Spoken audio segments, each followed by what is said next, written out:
Hi, I'm Kate Deakin. I'm the president of the Sydney Gay and Lesbian Choir. Sydney Gay and Lesbian Choir is hosting an international LGBTQI choral festival from the 19th to the 23rd of February as part of Sydney WorldPride. We're inviting everybody to come along and hear the glorious sound of 400 queer voices raised in song at the Sydney Town Hall, Thursday the 23rd of February. It's also not too late to sign up and be a singer and be part of this incredible event. Go to outloudproud.org to find out more. Hi Kate, thank you so much for joining us on Queer Conversation. Thank you. I'm really happy that you're here to find out a little bit more about this choir. It sounds absolutely amazing. There will be, you mentioned before, around 400-500 people that are signed up to participate in that choir. Yes, it's enormous. It's pretty daunting actually, just the logistics of it, but it's just going to be so exciting to be part of. We've invited our singing friends from queer choirs around Australia and around the world, and individual singers as well, and yeah, it's going to be amazing.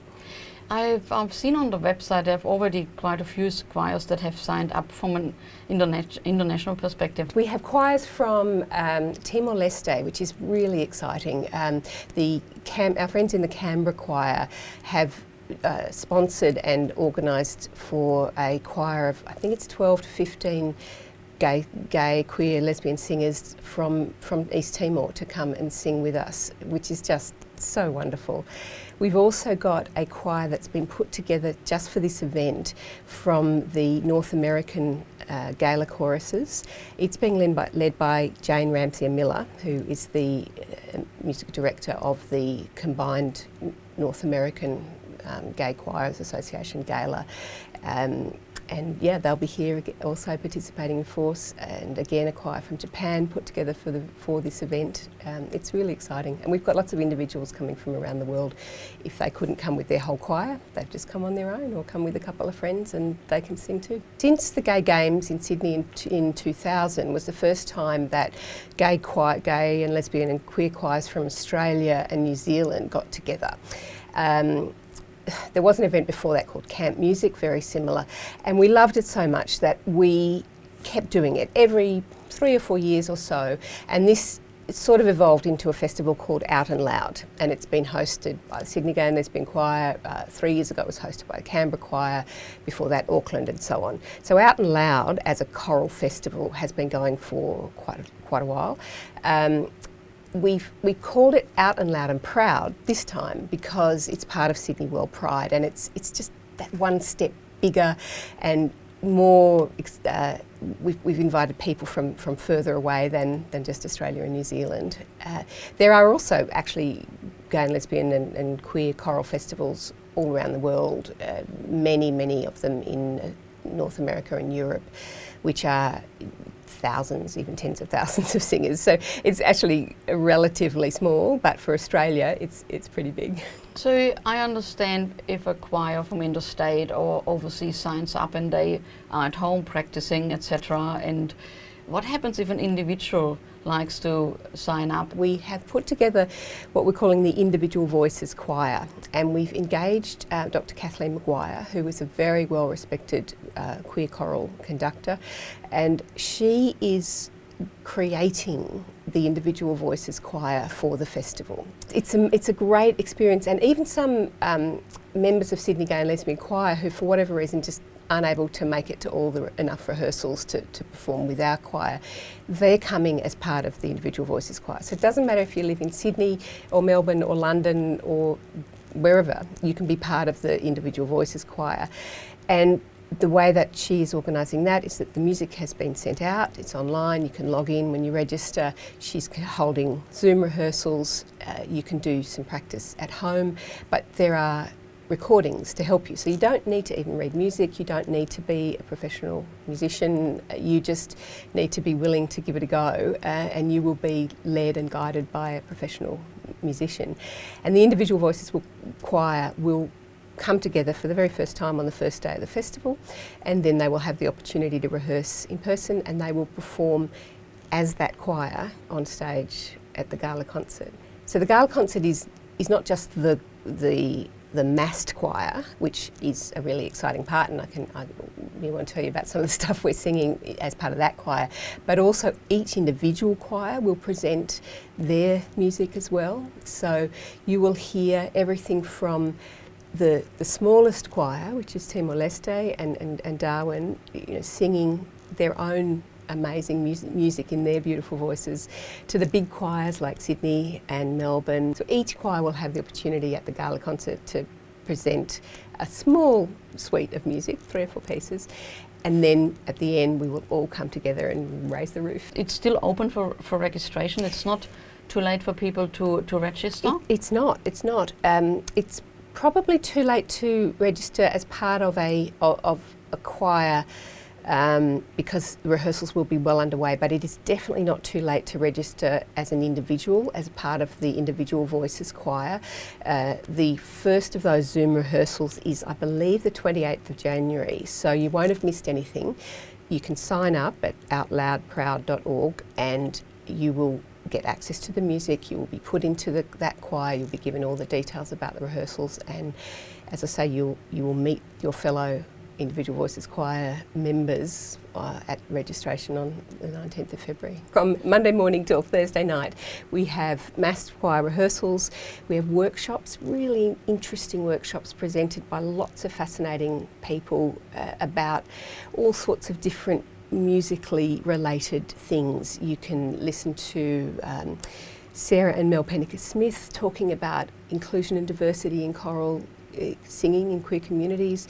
You can listen to Margie Di Ferranti, she'll teach you to sing show tunes. You can learn about Mongolian throat singing, you can learn about beatboxing, you can learn how to read music. All of these workshops are available to participants. And then in the afternoons and the evenings we'll be getting out and about into the community. We'll be doing pop-up performances at the Queen Victoria building, at Central Station. We'll have concerts in Paddington Town Hall, and we'll also be doing what we're calling the Out and About Trail, which is a sort of musical pub crawl up Enmore Road, where you can just spend the evening popping in and listening to any of the choirs who will happen to be there and just giving you a bit of a song. You just celebrated 40 years. We were 30 years old in 2020, and we were going to have a grand gala 30 anniversary concert, COVID and so on. We ended up having a 32nd anniversary last year, which was great. So we're into our 34th year now. Yeah. You've pretty much been with the choir from day one? Fairly close. I think it was 3 or 4 years in, I finally got my act together and joined. We do still have founding members who sing with us. We have lots and lots of members who come and go, as I have as well. You sing for a while and then your life takes over, but everybody is always very, very welcome, and that's one of the wonderful things about the community that is Sydney Gay Lesbian Choir. We have been open and inclusive from the very beginning. There is no audition. Anyone who wants to sing can sing, and no matter how experienced you are or not, or how good you think you are, or if your year 6 teacher told you to stand up the back and not sing, lots of people haven't got over that trauma. But everyone is welcomed, and the rehearsal will be not only an opportunity to sing, but an opportunity to learn. We've all got better, and we've all learnt more about how to sing, and it's a really fantastic process. There's no, you don't have to show your gay or lesbian card at the door. Everybody is welcome. All we ask is that everybody is a member of our community, and whether that includes being an ally or being queer yourself, or however you want to define yourself. The joy of choral singing is that it is, no matter how good a singer you are, it is not physically possible for one person to make the same sound as 4 people or 10 people or 500 people. And the flip side of that is also that you don't need to be the strongest singer. You can, as long as you're brave enough to stand up and sing, you will be part of an extraordinary sound, and you'll be lifted up by that. And so really the only thing better than listening to 400 or 500 voices is being part of it. It's quite a transformative experience.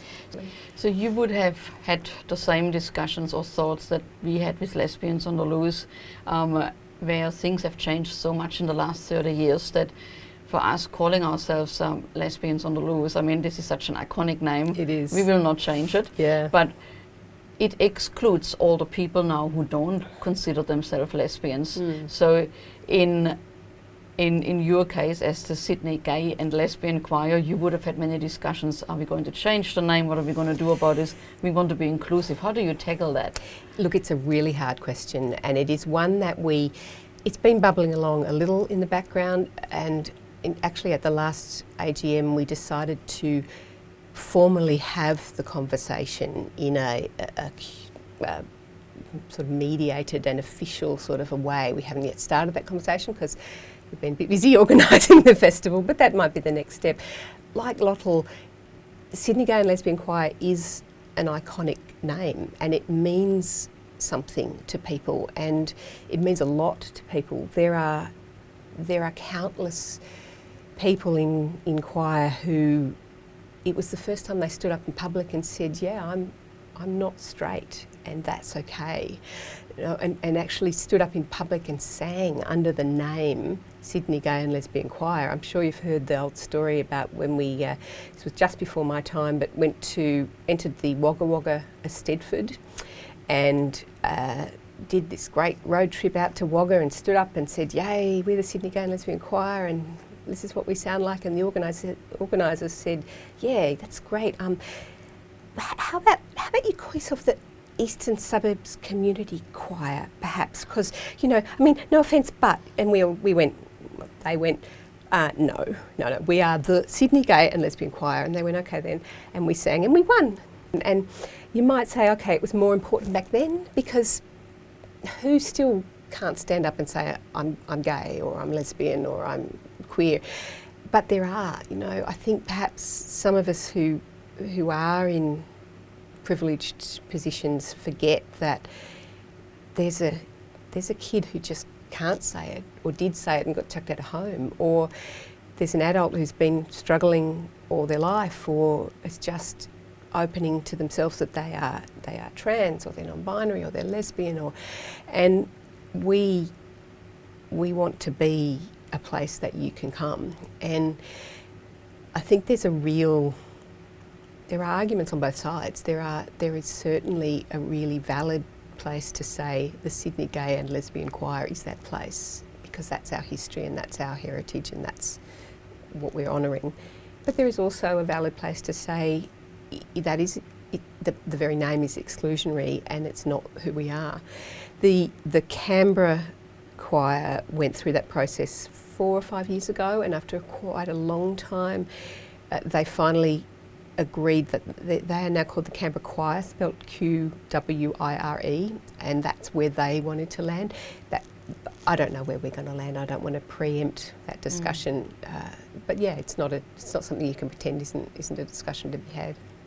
Lesbians have always been a big part of the choir, right? Absolutely. Yeah. It has always been a genuinely coalitionist choir. We've, I suppose, watched over the years what Mardi Gras and other organisations have had to grapple with. And I'm not saying there's no gender politics. I mean, there sort of is everywhere, but somehow, and maybe it's because of the nature of what we do, it's never been a real focus for us, and it's never been enough to go anywhere near tearing us apart or stopping us doing what our core motive and message is, and it's singing, and that's what there is. And the nature of choral singing, the way that we do it anyway, is that it sounds great with 4 or 8 different voices, the voices all the way from the very deepest to the very highest. You can make a grand spectrum of sound. Now, I have sung in groups that are only lesbians. I used to sing with a group called Five Sopranos and Marge, who used to advertise with LOTL, and we made what I hope was a great sound, and it was a women's voices sound, and that's fantastic. That's not the choir that we have, and you know, there it is. There are lots of opportunities for choirs. So, yeah, there's always been, there are The choir started with one man writing a letter to the Sydney Star Observer saying, wouldn't it be great if we had a choir in Sydney in our community? And at the very first rehearsal, someone's going to correct me, but there were like 10 or 12 people or something, and there were women and there were men, and that's how it's been ever since. And some of the women and a couple of the men are still here. And so it's always been about the voices of our community from all genders. The choir is going from strength to strength. The Sydney Gay Lesbian Choir is just sglc.org. You can find us on Facebook and Instagram. Okay. Well, thank you so much for coming in and chatting with us about the choir and the upcoming concert for WorldPride. You're welcome. Thank you so much for having me, and I really hope that listeners will be inspired to join their voices to ours. Come and participate in the whole festival if you have the time. Come along to an individual workshop. They're all on the website. You can just sign up for one workshop if you like. Come and listen to us on the streets of Newtown and in Paddington. And yeah, for the full experience, come to the Gala Concert. Thank you so much.